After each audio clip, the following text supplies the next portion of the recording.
Hello engineers, कैसे हैं आप सब लोग। तो 7:07 हो गए हैं और आपके लिए वो 30 लेटेस्ट जॉब अपॉर्चुनिटीज हाजिर हैं। ये जॉब अपॉर्चुनिटीज एक्सपीरियंस प्रोफेशनल्स के लिए, फ्रेशर्स के लिए, या जिन्होंने आईटीआई किया है या डिप्लोमा किया है, सबके लिए हो सकती हैं। और अगर आपको वो टिप या वो ट्रिक चाहिए जिससे आप ये जॉब्स क्रैक कर सकते हैं, तो आपको मेरे साथ इस वीडियो के एंड तक बने रहना पड़ेगा। तभी आपको पता लगेगा कि इन जॉब्स को आप कैसे क्रैक कर सकते हैं। तो आइए वीडियो की शुरुआत करते हैं मैकेनिकल इंजीनियरिंग कंपनी से कि वो ऐसी कौन सी 10 कंपनीज हैं जो आपको ओपनिंग्स यानी कि जॉब अपॉर्चुनिटीज ऑफर कर रही हैं। तो हमारी पहली कंपनी है टाटा ग्रुप, जिसका नाम आप सबने सुना हुआ है। ये CVBU डिजाइन इंजीनियर की तलाश में है। उसके बाद हमारे पास है बोइंग, जो कि बैंगलोर में आपको लोकेशन ऑफर कर रहा है एक्सपीरियंस्ड प्रोक्योरमेंट कोऑर्डिनेटर के लिए। देन हमारे पास रिलायंस जियो इन्फोकॉम लिमिटेड है, जो कि स्टेट OPS क्वालिटी लीड को ढूंढ रही है। देन वी हैव विकोनेक्स मैन्युफैक्चरिंग, जो कि एक मैन्युफैक्चरिंग इंजीनियर की तलाश में है। उसके बाद हमारे पास है रिलायंस इंडस्ट्रीज, जो कि PNC कॉन्ट्रैक्ट बेसिस पे आपको जॉब दे रही है। उसके बाद है लक्ष्मी प्लेसमेंट सर्विसेज, जो कि एक मैकेनिकल इंजीनियर को ढूंढ रही है। देन हमारे पास वॉल्वो ग्रुप है, जो कि एक सेल्स फोर्स एडमिनिस्ट्रेटर की तलाश में है, पर यह भी मैकेनिकल फील्ड से इन्हें चाहिए। उसके बाद है TVS मोटर्स, जो कि एक ऑफिस फैसिलिटीज मैनेजर के लिए इन्होंने रिक्वायरमेंट डाली हुई है। उसके बाद हमारे पास है पटेल कंस्ट्रक्शन एंड कंपनी, जो कि एक मैकेनिकल इंजीनियर की तलाश में है। And then excellence and eminence LLP करके कंपनी है, जो कि कैटिया V5 डिजाइन इंजीनियर को ढूंढ रही है। अलग से स्पेसिफाई किया है कैटिया V5 डिजाइन इंजीनियर। तो ये तो वो 10 कंपनीज हो गई जहां पर अभी ओपनिंग्स हैं और आप यहां पर अप्लाई कर सकते हैं। अब ऐसी वो दो कौन सी जॉब अपॉर्चुनिटीज हैं जो आपको बिल्कुल मिस नहीं करनी है। तो पहली हमारी कंपनी है बोइंग, नाम आप सबने सुना है। ये एक एरोस्पेस कंपनी है। ये जो लोकेशन आपको ऑफर कर रही है ये बोइंग का है, और जो जॉब रोल है वो है एक्सपीरियंस्ड प्रोक्योरमेंट कोऑर्डिनेटर के लिए। और ये जो सैलरी आपको ऑफर कर रहे हैं वो 3 LPA टू 5 LPA की है। तो ये हमारी पहली कंपनी हो गई, जो है बोइंग। दूसरी हमारी कंपनी है excellence and eminence LLP, Bengaluru Bangalore के लिए अगेन ये लोकेशन है। जो जॉब रोल है वो कैटिया V5 डिजाइन इंजीनियर का, तो आपको कैटिया और ये डिजाइन की चीजें आनी चाहिए। उसके बाद जो सैलरी है वो 6 टू 10 LPA तक की है। उसके बाद जो एजुकेशन क्वालिफिकेशंस रिक्वायर्ड है वो है बैचलर, BTech या BE मैकेनिकल फील्ड में। तो ये इस जॉब की रिक्वायरमेंट्स हो गई। तो ये दो वो जॉब अपॉर्चुनिटीज हैं जो आपको बिल्कुल मिस नहीं करनी है। तो जितनी भी कंपनीज की हमने बात की, चाहे मैकेनिकल की हो, इलेक्ट्रिकल की हो या सिविल की हो, उन सारी कंपनीज में अप्लाई करने की लिंक मैं डिस्क्रिप्शन में डाल दूंगी।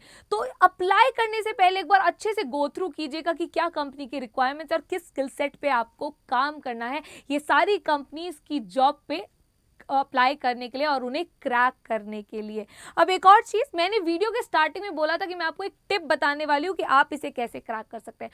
तो आप इसे क्रैक कर सकते हैं वो सॉफ्टवेयर नॉलेज से। बिकॉज आज कोई भी कंपनी का आप नाम लीजिए, हर एक कंपनी को आपसे वो सॉफ्टवेयर चाहिए जो उन्हें रिक्वायर्ड है उस कंपनी के लिए। आपको सॉफ्टवेयर अच्छे से आना चाहिए, आपको कंपनी के बारे में पता होना चाहिए, आपको इंडस्ट्री का एक रेलेवेंट नॉलेज होना ही चाहिए, फील्ड नॉलेज होना चाहिए। तो ये वो सारी चीजें हैं जो रिक्वायर्ड है किसी भी जॉब को क्रैक करने के लिए। तो ये सारी चीजें आप स्क्रैच से कैसे सीख सकते हैं। छोटी मोटी चीजें अगर आपको सीखनी है, जैसे खाली सॉलिड वर्क सीखना है तो कहीं से भी कोई भी वीडियो से सीख लेंगे, पर पूरा का पूरा सॉफ्टवेयर कैसे सीखना है, क्या इंडस्ट्री को रिक्वायर्ड है, ये सब चीजें कहां से पता लगेगी, ये आपको पता लग सकती है अनअकैडमी के कोर इंजीनियरिंग कोर्स से। तो ये जो कोर्स है ये इसीलिए के लिए बनाया गया है कि आपको इंडस्ट्री के बारे में बताया जा पाए, आपको बता सके कि इंडस्ट्री आपसे क्या चाहती है, और अगर आप ये कर लेंगे तो आप ये कंपनीज को क्रैक कर पाएंगे। तो जैसे आपको सॉफ्टवेयर सिखा रहे हैं, अगर मैकेनिकल की बात करें तो ऑटोकैड, ANSYS, सॉलिडवर्क्स, ऐसे ही सिविल के भी सॉफ्टवेयर हैं, इलेक्ट्रिकल इलेक्ट्रॉनिक्स के लिए भी सॉफ्टवेयर हैं। ये आपको बहुत अमेजिंग कंटेंट प्रोवाइड कर रहे हैं बाय इंडस्ट्री एक्सपर्ट्स। इसके साथ साथ आपको IIT रुड़की का सर्टिफिकेशन दे रहे हैं। तो अगर आप इस कोर्स के बारे में और डिटेल्स जानना चाहते हैं तो आप मुझे इस नंबर पर कॉल कर सकते हैं, सो दैट मैं आपकी हेल्प कर पाऊंगी, आपको गाइड कर पाऊंगी इस कोर्स के बारे में और इन जॉब्स को कैसे क्रैक करना है। तो नंबर को नोट कर लीजिए, नंबर है 7825860924। इस नंबर को सेव कर लीजिए और मुझे इस नंबर पे जरूर कॉल कीजिएगा। अब आपको एक और बात बता दूं, वैसे मैं काफी बार बता चुकी हूं, हम जितनी भी ये जॉब्स हैं ये आपको सब यहाँ पर डाल रहे हैं, इस चैनल पर, टेलीग्राम चैनल पर डाल रहे हैं। तो इस चैनल को जल्दी से ज्वाइन कर लीजिए सो दैट ये जॉब अलर्ट्स आपको आते रहें। हमारे चैनल का नाम है इंजीनियरिंग जॉब अलर्ट्स, इसकी लिंक भी मैं डिस्क्रिप्शन में डाल दूंगी। तो ये जितनी भी जॉब्स है ये सारी एक्सक्लूसिव जॉब आपको यहाँ पर मिल सकती हैं। तो इस चैनल को भी जल्दी से ज्वाइन कर लीजिए सो दैट आप कोई भी जॉब अपॉर्चुनिटी मिस ना करो। तो फिर अब आपने वीडियो देख ली है, मुझे लगता है कि आपको वीडियो अच्छी भी लगी होगी। तो इस वीडियो को क्या करना है, आपको इस वीडियो को लाइक करना है, चैनल को सब्सक्राइब करना है और बेल आइकन को जरूर हिट करना है सो दैट कोई भी जॉब अपडेट, कोई भी जॉब अपॉर्चुनिटी को मिस ना करो। तो अब हमारी मुलाकात अगली जॉब अपॉर्चुनिटी की वीडियो में होगी, या फिर मैं कहूं कल 7:07 पे होगी। तो तब तक के लिए इस वीडियो को लाइक कर दीजिए, चैनल को सब्सक्राइब कर दीजिए और बेल आइकन को जल्दी से हिट कर दीजिए। And keep learning, let's crack it. तो आज मेरे सारे इंजीनियर्स के लिए एक और नई चीज है यहाँ पर, वो है कि मैं एक छोटा सा क्लिप यहाँ पर ऐड करने वाली हूँ।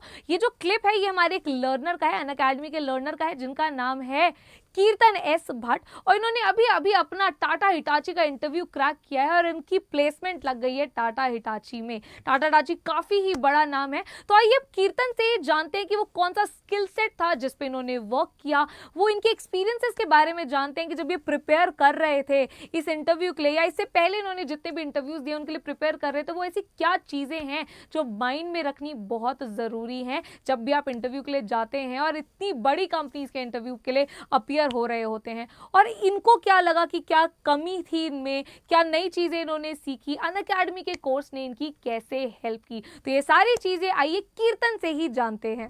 Hi Kirtan, welcome to the Unacademy. I would first of all like to congratulations that you got placed. So I would like to ask you a few questions that how was your journey getting to crack a job? So Okay. let's start, Kirtan. I would like let's introduce you so first. So what is your name? Which city that you live in right now? What is your current job title that you will going to pursue? Okay. Okay. Yes, Hello. you can start. You can just start with your name, city, where you live in, what's your current job title. You can start with that. Okay. मेरा नाम कीर्तन है और मैं माडिकेरी में हूँ। अभी अभी मेरा यहाँ पे मैं एक कर्नाटका ग्रामीण बैंक करके एक बैंक है, वहाँ का रीजनल ऑफिस में मैं डेस्कटॉप सपोर्ट इंजीनियर करके काम कर रहा हूँ। ओके, अच्छा, चलो आप अपनी जर्नी के बारे में थोड़ा बताएंगे, how you are preparing to look for a job. आपकी ग्रेजुएशन के बाद आपने क्या-क्या करा जॉब ढूँढने के लिए, कैसे प्रिपेयर करा? थोड़ा-सा उसके बारे में बताइए। जी। एक्चुअली मेरा इंजीनियरिंग पास आउट ईयर है 2013 जनवरी। उसके बाद 1 साल मैंने काम ढूँढा और उसके बाद मुझे जनपैक्ट इंजीनियरिंग सर्विसेज में काम मिला। लगभग 1 साल मैंने काम 1.5 साल मैंने वहाँ पे काम किया। उसमें 1 साल मेरा एनसिस के ऊपर था काम, बाकी 6 महीने में अलग प्रोजेक्ट में था। तो उसके बाद मुझे एक्चुअली अध्यात्म में बहुत इंटरेस्ट था। तो मैंने अपना जॉब छोड़ के एक आध्यात्मिक संस्था जॉइन कर लिया। तो वहाँ पे मैं 7 साल था। वहाँ पे मेरा अध्यात्म का जर्नी के दौरान मैंने वहाँ पे कंप्यूटर का रिपेयर और मेंटेनेंस का भी काम वहाँ पे मैं कर रहा था। तो एक्चुअली वहाँ पे एक नॉन सैलरी सर्विस था। वहाँ पे मैं पेड नहीं था, तो लेकिन मेरा अकोमोडेशन, फूड जो भी था वो ऑर्गेनाइजेशन देख रहा था। तो उसके बाद मेरा पेरेंट्स रिटायर हुए, मेरा पिताजी अभी रिटायर्ड बैंक का एम्प्लॉय है। तो हम रेंटल के घर पे रहते, तो मुझे उनको सपोर्ट करना था, इसलिए मैं वापस आ गया। मुझे कंप्यूटर का और सॉफ्टवेयर का थोड़ा बहुत नॉलेज था, इसके बेसिस के ऊपर मैंने जॉब ढूँढना शुरू किया। तो मुझे जॉब मैं करंटली कर रहा हूँ, तो उसके ऑन बेसिस मुझे जॉब मिला। लेकिन मुझे उस फील्ड के बारे में डिटेल्ड थियोरेटिकल नॉलेज या बेसिक नॉलेज नहीं है, बस ऑन प्रैक्टिस ही मुझे उसके ऊपर नॉलेज है। तो उसके कारण मैंने कुछ तो अपना करियर डेवलपमेंट के लिए मैंने कोई तो कोर्स जॉइन करने का सोचा और मैं ऐसे सर्च करता गया। तो मुझे अनअकैडमी का ऐप से पता चला उसके बारे में। तो मैंने थोड़ा उसके बारे में देखा, तो मतलब मुझे ऐसा लगा कि मैंने जो पढ़ाई की है उसके ऊपर यदि यदि मैं नौकरी ढूँढूँगा या फिर तो मुझे एक करियर अच्छा बनेगा मेरा। करके लगा, तो मैं अपना मैकेनिकल इंजीनियरिंग का कोर्स रिलेटेड ही मैं कुछ ढूँढ रहा था, तो अनअकैडमी में मुझे ये कोर्स के बारे में पता चला। मैंने बस देख देख के रखा था कि मुझे आगे पता नहीं था क्या करना है उसमें करके, लेकिन बाद में अनअकैडमी से कॉल आया कि आपने इसे देखा है तो आप मेरा रिक्वायरमेंट क्या है वगैरह उसमें देखा उन्होंने। तो उसके बाद में मैंने कोर्स जॉइन किया। कोर्स जॉइन करने के बाद initially fundamentals of mechanical engineering का जो सेगमेंट है अनअकैडमी का, वो पूरा मैंने ख़त्म किया, जिसके कारण मुझे बेसिक नॉलेज जो भी मैंने पढ़ा था वो थोड़ा रिफ्रेशिंग हो गया। उसके बाद मैंने हाइब्रिड इलेक्ट्रिकल व्हीकल कंप्लीट किया, उसके बाद मैंने सॉलिड वर्क्स कंप्लीट किया। अभी मेरा ऑटोकैड कुछ 30% ही कंप्लीट हुआ है। तो इस दौरान मुझे टाटा हिटाची का इंटरव्यू के बारे में पता चला। तो डेज़िग्नेशन डिज़ाइन इंजीनियर था। तो मैंने थोड़ा बहुत सॉलिड वर्क के ऊपर प्रिपेयर किया था, ताकि और मैंने टाटा हिटाची का बैकग्राउंड थोड़ा जान के लिया कि वो कंपनी क्या करती है, उनका कहाँ-कहाँ प्लांट है या फिर उनका पॉलिसीज़ क्या है, मिशन, विज़न सभी ऐसे थोड़ा रिसर्च किया। Okay. तो तो उसके बाद मेरा इंटरव्यू शुरू हुआ। तो इंटरव्यू में ओवरऑल एक ऐसे पिक्चर दे सकता हूँ कि वो पर्सन का नॉलेज से ज़्यादा पर्सनैलिटी के ऊपर उनका फ़ोकस था कि कैंडिडेट कितना हॉनेस्ट है। उनका हमने एक 4 पन्ने का एक फॉर्म उन्होंने भेजा था भर के भेजने के लिए। तो उन्होंने उस फॉर्म का इंच टू इंच उन्होंने वेरीफ़ाई किया कि जो इसने लिखा है, तो वो सही है क्या करके। तो Some. जो भी मैंने उसमें लिखा था उन्होंने मैंने बता दिया जो भी है, और Hmm. उनका इतना डिटेल्ड इंक्वायरी था कि what was the intention behind joining a spiritual organisation और लीविंग अ स्पिरिचुअल ऑर्गनाइजेशन। आपके इंटेंशन क्या थे कि आपने जॉइन किया, आपने छोड़ दिया? वो उन्होंने यहाँ तक कि क्वेश्चंस पूछे थे कि आपका 7 साल का एक्सपीरियंस है कंप्यूटर रिपेयर के ऊपर, फिर आप इसमें करियर क्यों बनाना चाहते हो? मैंने बता दिया कि मेरा उसमें नॉलेज इतना नहीं है, अभी जितना है उसमें मिला है, लेकिन आगे बढ़ने के लिए मुझे ज़्यादा चाहिए, इसलिए मैंने अनअकैडमी से कोर्स जॉइन किया और अभी मैं कोर्स कर रहा हूँ करके। तो उन्होंने पूछा कि आपने अध्यात्म का फील्ड जॉइन करने के बाद वापस क्यों आए हैं करके। मुझे अभी मैंने बताया कि मुझे अभी भी इंटरेस्ट है, लेकिन घर में मुझे सपोर्ट करना है, इसलिए मैं वापस आया करके। तो उन्होंने इंच बाय इंच पूरा उन्होंने जान के लिया इंक्वायरी। बाद में उन्होंने कुछ टेक्निकल क्वेश्चंस भी थे, उन्होंने जो पूछा था बेसिक्स क्वेश्चंस भी थे। मुझे यही बता सकता हूँ कि उनका फ़ोकस कैंडिडेट का नॉलेज के ऊपर बहुत कम था, लेकिन उनका क्वालिटीज़ के ऊपर ज़्यादा था कि बंदा कितना हॉनेस्ट है, कितना सिंसियर है, कितना पैशनेट है या फिर कितना क्यूरियस है आगे जाने के लिए, पढ़ने के लिए वगैरह। तो ये पैनल मेंबर्स का था, उसके बाद शायद एचआर का इंटरव्यू था, वो उसने पूछा उन्होंने पूछा कि आप टाटा टैक्सी के बारे में क्या जानते हो?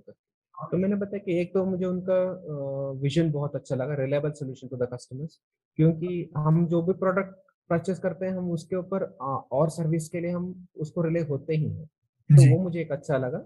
दूसरे Hmm. उनका एक पॉलिसी था कि continuous development and innovation should be part of life करके। Hmm. ये हर व्यक्ति को अपने आप में उसको क्या कृति के ऊपर लाना चाहिए, ताकि वो अपनी ज़िंदगी में बढ़ सके। तो मुझे ये दोनों अच्छा लगे, मैंने उसके बारे में उनको सभी बताया था।